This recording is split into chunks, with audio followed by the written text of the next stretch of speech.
Pendleton is obviously one of the fastest growing parts of the county, and the number of houses going up here rivals anywhere. How is that going to affect District 4 here looking into the years ahead? Well, it's already affecting us. The last 2 years, we've grown several hundred students, and think, well, that's not big of a deal. Well, we went 30 years with between 2,600 and 2,900 students in our school district. This past year, including our 4K students, we were over 3,000 students. We expect to be over 3,100 this year. So that is significant, unprecedented growth for us. And how that affects us is it tightens us a little bit in our buildings with our capacity.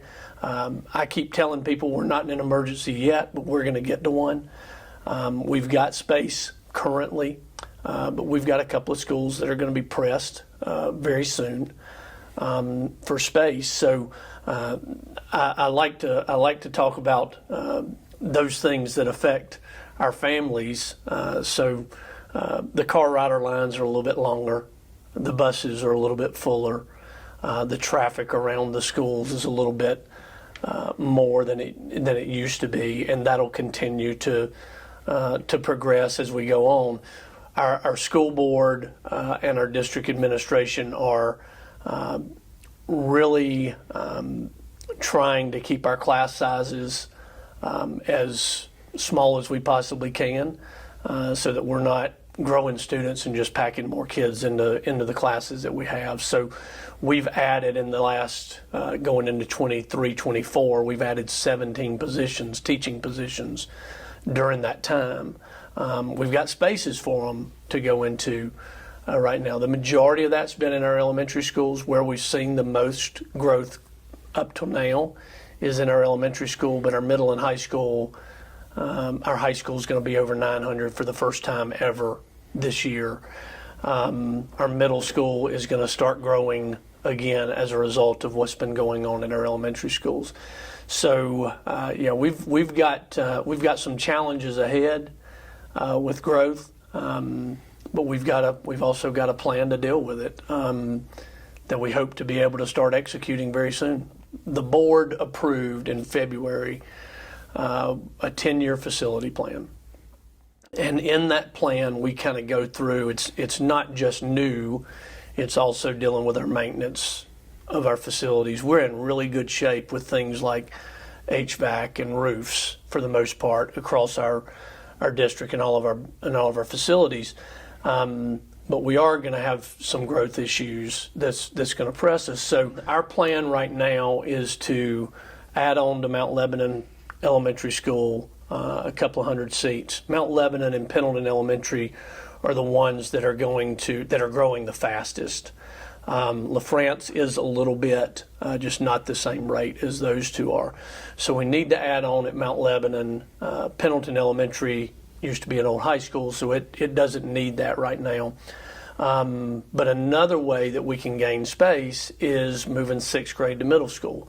Well, we can't do that in our current facility there. So our plan is to build a new high school, move our 6th, 7th, and 8th grade into our current high school. That's what we're trying to educate our community really this summer, and I anticipate asking the board in August to have a referendum in November. So that's kind of where we're headed. Moving the 6th grade into middle school allows us to free up some room in all 4 of our elementary schools as well. So that helps, and we've got space at the current high school for the middle school out 10 to 12 years probably. So it gets us in a much better place. Building a new high school gives us the most room possible and the most capacity for the next few years. So I'm excited about the plan. There's some challenges with it. One of the differences now as opposed to 2017, the last time Anderson 4 did a referendum, was everybody can see it. Our projections are to have over 4,300 students by 32. And that is a huge jump, 30-something% growth over a 10-year period of time. We're excited about where we're headed, but there's anxiety around that, and being able to convince people that this is the right direction to go. So we're excited about that. The school board's on board, and the communication, a lot of the feedback that I've gotten has been very, very positive about our plan. Well, speaking of high school, you have a new principal. Tell people, introduce the new principal and Mr. tell Matt Moore. what he brings to the district. Mr. Matt Moore is almost to be Dr. Moore. He'll be finished in the fall with his PhD. So Dr. Moore's been in the district for about 5 years. He's from Greenville, grew up over there, started his teaching career over there, is a Clemson grad. Lived in Houston, right outside of Houston, Texas for a few years, became an assistant principal out there. We hired him 5 or 6 years ago, I think, as an assistant principal there. Brings a wealth of knowledge. He's very bright and experienced to our high school. It is going to be a change. I mean, Mr. Couch was there for 11 years, which is great. But Mr. Moore is going to have an opportunity to put his stamp on Pendleton High School, and this is the case across our district. But our principals are outstanding. I mean, I as a former principal, I couldn't imagine having 6 better high school, elementary, middle, and high school principals than we have. And then our staffs our teachers are just great. They love what they do. They're doing it for the right reasons.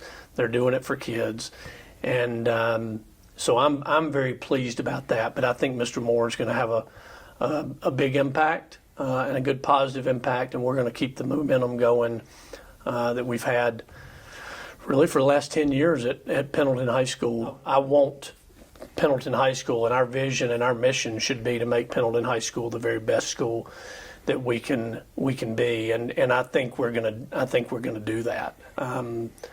All the metrics and all the trajectory is leaning that way, and so we're excited about that. But in general, do you feel pretty good about what you've seen so far on your test scores? We really feel like we've got a good positive momentum, and our focus on the last 2 years has been taking care of that gap or loss of learning that students had because of COVID. And I just Tuesday was over at our summer reading camp, which is we've got 24, 25 third graders who are struggling readers that we're spending additional time with. And if you think about it, those kids have never had a normal school year until this year.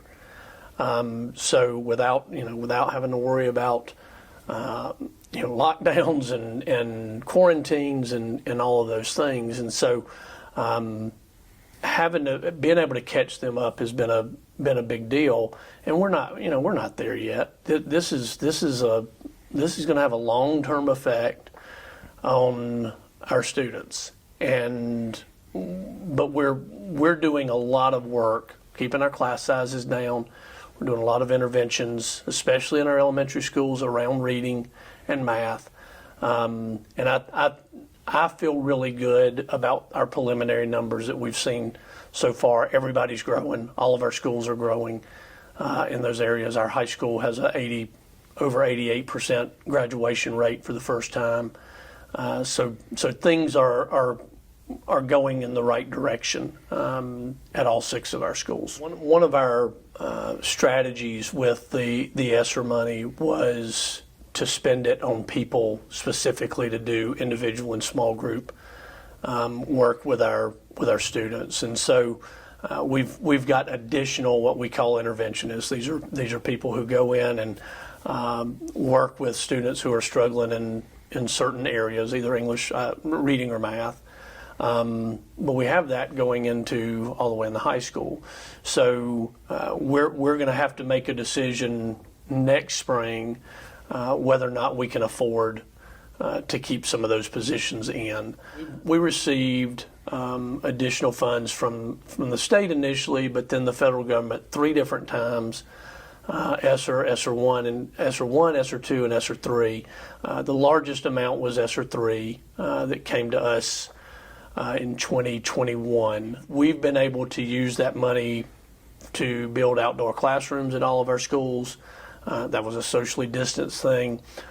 We've done some work with our air quality as well. But we've spent a good bit of money on human resources trying to get our students back up to speed with where they should be on grade level, past grade level. So that's where we've spent the majority of our money thus far. We used ESSER funds to pay for a reading curriculum for our elementary schools last year, which all 4 of our elementary schools are using, and that's paying dividends already for our students. And we're told that in year 2 and 3 we're going to see even bigger jumps. So we're pleased about our direction, but it is one of those things. That money's going to go away in September of 2024. We're not going to have those resources anymore, so we're going to have to find ways to do it with fewer, or find a way to do it to add to our budget. We had, of our 6 schools last year, 4 of them were excellent. No, 3 of them were excellent, 2 were good, and 1 was average. And we think all of them are going to be in the excellent and good area this year. So again, we're moving in the right direction with that. We didn't get credit for it in our district, but we actually passed in February paid parental leave for our employees before the governor signed that into law in May. We thought that was something for our employees. I'm pleased with what we've been able to do with compensation for all of our employees across the board. Teachers are the ones who get the attention from the state, but all of our people matter. I tell people all the time, there's 2 jobs in schools. One is to teach, and the other one is to support teaching. And so all those people that support teaching, from our custodians to our bus drivers to our food service workers to our assistants to our assistant superintendent, all of those people, the goal, the mission is to produce the best instruction and education for the students that we have. And I'm very pleased with where we're doing. With that said, we were number 4 last year in teacher salary in the state. And that's a huge deal. People wouldn't think of that, but that was a priority that we had, and it made a difference in terms of our retention for the next year. So we're pleased about teacher that. shortage has not impacted you very much? Well, I wouldn't say that. There are areas that we struggle with. Certainly special ed. That's traditional everywhere, But that's everybody's dealing with that. Everybody's dealing with speech. Everybody's dealing with psychologists. Finding great teachers in all of our areas is important. But we have found people want to be in Little Anderson 4. They like the idea of the class size. The salary is one thing, but you can't just keep people with salary, and compensation. It's got to be a great place to work, and our principals do a great job in their schools, but our people want to be here, and happy people make great teachers, and that's what we're after. It's people who are going to do the best that we possibly can do for our kids. So we think we've made some inroads over the past couple of years to take care of our people, not all of our people, our teachers, our administrators, everybody. One of our goals last year was developing a communication plan. We're not big enough I don't feel like we're big enough to have someone who is just dealing with communication all the time. So that job falls on a couple of different people in the office, including me, but making sure that we communicate well. And so we came up with a communication plan for the district. Some of that's emergency related, obviously, dealing with those kinds of issues, but also just regular communication and making certain that people, our employees, but also our community, families that we serve, know exactly what our mission and vision is, going forward. So that was one. Our academic goals are always going to be on the forefront. Our number one priority is that. Our safety initiatives continue to be important for our schools, and we've done a good job there. Last summer we added, you saw when you came in here today, a way to buzz people in as opposed to just anybody being able to walk into our schools. We think that's a good safety barrier for folks. So, I think those are the things. But we also had a goal of expanding our 4K, and we were able to do that for 23-24. So we're going from serving around 80 4K students to around 100 this year. We want to get that. We want that to be even more. These are our students who are most in need of learning how to do school, and having exposure to what school brings to students before they get into 5K. And so we're really pleased about doing that. And the other thing is we're doing the free and reduced.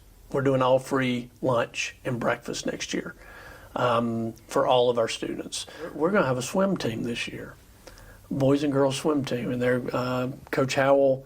I think we had some families that were interested. Coach Howell proposed a swim team. We don't have a swimming pool, but that's a challenge. That makes it a challenge. We're not going to swim in the lake or the creek. We're going to go over and use the YMCA.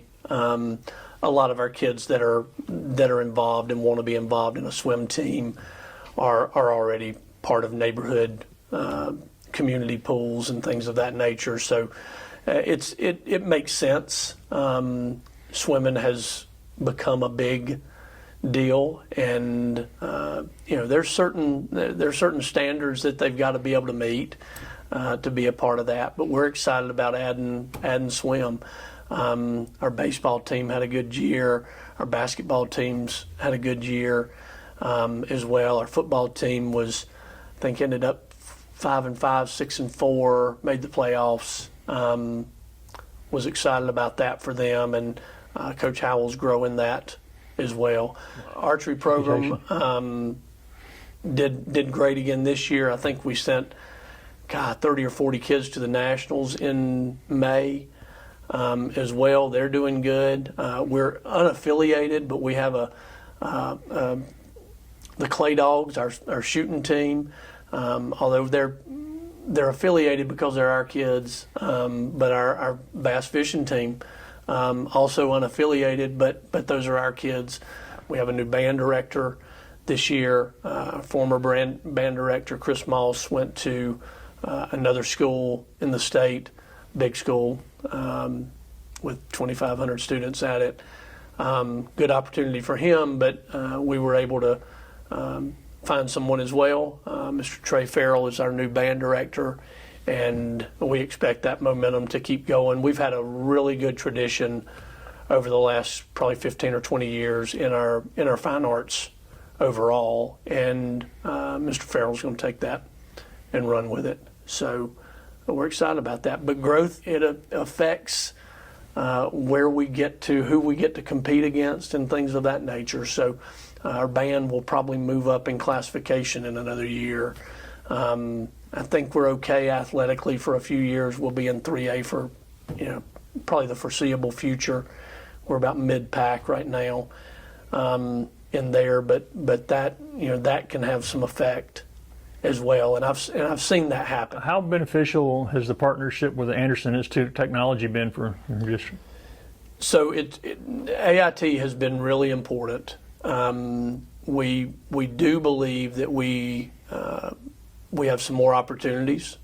The transition of that for us, for our district, going to a multi-district career center has been a challenge. We've got some barriers. We've got just the distance alone is a barrier for us. New leadership this year at AIT.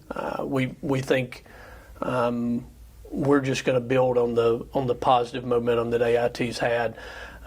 We really want our students to get more work-based learning opportunities in that senior year, especially. So whatever program they're involved in, we want them to have opportunities to get out into the real world. And one of the benefits of CTE is it gives kids an opportunity to explore without having to be definitive about their choice.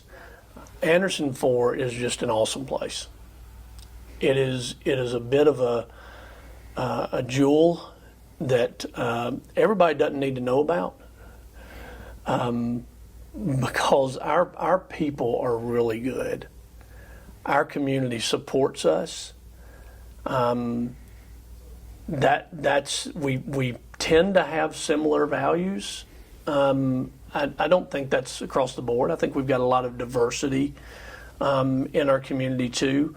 But we are kind of small town, rural values, and that's one of the things that makes us special, and that's one of the things that growth is concerning for people, is do we lose that small town feel to our community. But our community is so supportive of us. Our families appreciate the work that we do. I've talked about our teachers and our principals, our staff, our school board. Everybody's kind of pulling the same direction and pushing the same direction. And we're trying to prepare our kids for their next step. Whatever that next step is, we want them prepared, whether that's going from 3rd grade to 4th grade on grade level reading, or whether that's graduating from high school and being prepared for college, career, or military. And I think everybody kind of sees that vision and knows that we're doing all that we can to do that. So that's our vision, is to make sure that we're doing everything we can to get every student prepared for that next step. And so in terms of programs and things like that, it all comes together to matter. The programs engage kids in what we're doing in our schools, and so the more opportunities we can give our students, the better off we're going to be. So, I love it here. I just think it's a jewel, and I look around the state and around the country at what some communities have to deal with, and I'm just so blessed that we're here and we get to do this work together. And it's not something that it really is a partnership between families and us here and the community as a whole. And I couldn't think of anywhere better to be. We changed over to a new website that's got an app attached to it. We're on Facebook, Instagram, and Twitter. That really is our communication vehicle, as well as individual communication from schools and the district to families, which we do as well. But I'll tell you one thing that we've done in the last 2 years is every month we put out a board highlights. Just what did the board do at their meeting this month, and that's been a big hit. And so that's placed on our website. It's emailed to our employees and to our families once a month when we are able to complete that. And so that kind of has the board's business where people can see it instead of having to wait for minutes to come out or things like that. We're trying to be proactive and communicate that way. We're not perfect. There's nothing about Anderson 4 that's perfect, but we're doing it for the right reasons. We're doing it, I think, with a great deal of humility, a great deal of hunger, and a great deal of smarts. And so we're going to continue to do that, hopefully.